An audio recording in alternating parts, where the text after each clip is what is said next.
PM Modi अपनी 5 देशों की 5 दिवसीय यात्रा के अंतिम दौर में इटली पहुंच गए हैं। पीएम मोदी की आज इटली की पीएम जॉर्जिया मेलोनी के साथ मुलाकात होगी। दोनों नेताओं के बीच रक्षा, औद्योगिक सहयोग, सह विकास, सह उत्पादन और समुद्री सुरक्षा सहयोग पर विशेष चर्चा होगी। साथ ही कई अहम समझौतों पर भी दस्तखत होने की संभावना है। पीएम मोदी इटली के राष्ट्रपति सर्जियो मातारेला से भी मिलेंगे। नॉर्वे की सफल यात्रा के बाद रोम पहुंचे पीएम मोदी का एयरपोर्ट पर इटली के विदेश मंत्री एंटोनियो तजानी ने जोरदार स्वागत किया। इस मौके पर इटली में भारत की राजदूत वाणी सराजू राव भी मौजूद थी। रोम में भारतीय समुदाय ने पीएम मोदी का होटल पहुंचने पर भव्य स्वागत किया। भारी तादाद में तिरंगा लेकर भारतीय होटल में पहुंचे थे। पूरा होटल जय श्री राम और मोदी मोदी के नारों से गूंज उठा। पीएम मोदी ने भी गर्मजोशी से लोगों से मुलाकात की, लोगों से हाथ मिलाया और बच्चों को ऑटोग्राफ भी दिया। इस दौरान भारतीय और इटली के कलाकारों ने पारंपरिक डांस और क्लासिकल म्यूजिक कार्यक्रम का आयोजन किया, जिसका पीएम मोदी ने भरपूर लुत्फ उठाया और उनकी हौसला अफजाई भी की।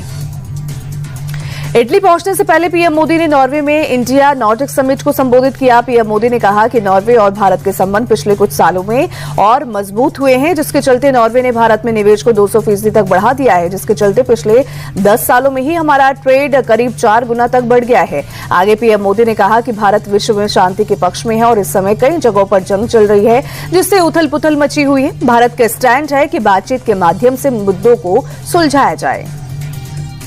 पश्चिम बंगाल की शुभेंदु सरकार ने राष्ट्रीय सुरक्षा के लिहाज से एक बड़ा फैसला लिया है। देश की सुरक्षा के लिए संवेदनशील माने जाने वाले चिकन नेक कॉरिडोर में करीब 120 एकड़ जमीन केंद्र सरकार को ट्रांसफर करने का निर्णय लिया है।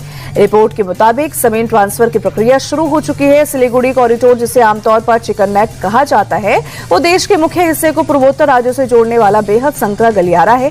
ये इलाका रणनीतिक रूप से बेहद अहम माना जाता है, क्योंकि इसके आसपास बांग्लादेश, नेपाल और भूटान की सीमाएं स्थित हैं, जबकि चीन सीमा की दूरी भी वहां से कम है।